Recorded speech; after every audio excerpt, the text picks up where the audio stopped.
Guys, N'Golo Kante, player I can't help but admire. There's many ways to describe N'Golo Kante. I wish he was at Arsenal. I'm not gonna make this about praising his abilities, but one thing this is about is why is there a reluctance from people to accept he's good? I mean, I do think people are going overboard with Kante is top 5 midfielders. He's world class. I mean, oh yeah, he's better than Makelele. Technical wise, he is, but better than Makelele. He's only been in here 18 months, but I have to defend the guy. I mean, I do think people do hate the guy because, firstly, he goes against everything people say you need to be a midfielder. He's not doing 100 step-overs. He can pass, don't get me, he's a great passer, but you're not seeing him do that Xavi stuff, Iniesta stuff. Nothing that these hipsters said you need to be a midfielder. But what he does do, he's competent, he's consistent, excellent positioning, excellent technical ability, way better passer than he gets credit for. He makes another underrated aspect in football, as in regards to the ones I just listed. He makes other players play well. He allows other players to play well.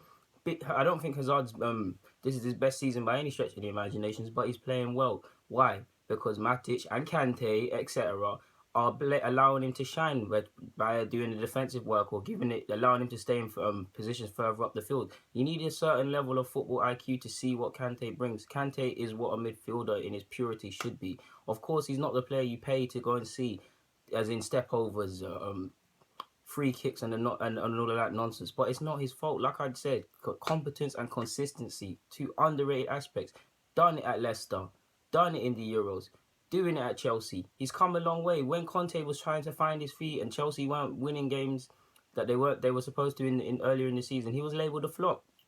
Turned around, he's playing better. Of course, Kante and he didn't do it at Chelsea and at Leicester alone. But it's no coincidence that Leicester have kind of struggled without Kante. He was instrumental in their title lead. He's been instrumental for Chelsea in these 18 months.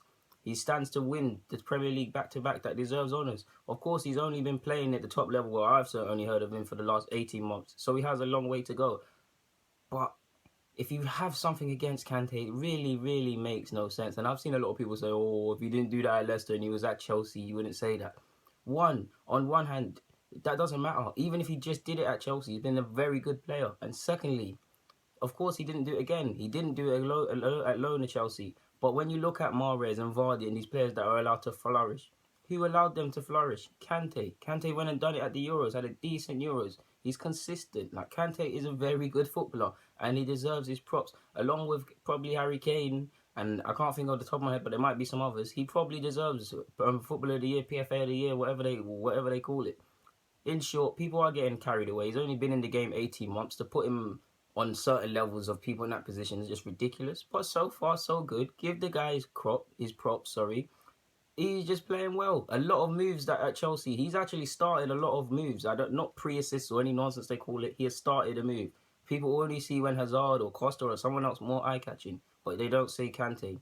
You need a certain level of IQ to see what Kante brings to the table. And if you take it overboard with the Kante criticism or because he's not a tick-a-tacker guy or whatnot, or whatever these registers and football experts and football blogsters swear you need to have to be a midfielder, that doesn't take anything away from him. I mean, I didn't even list tackling. He's a great tackler. People say tackling is not part of the game. What kind of nonsense? I understand that's how the Spanish look at it with all the passing, but stop.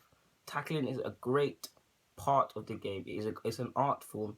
And Kante is a great player. You're never going to see him scoring 25-yard screamers and stuff, although he did score a decent goal against United. But you get my point.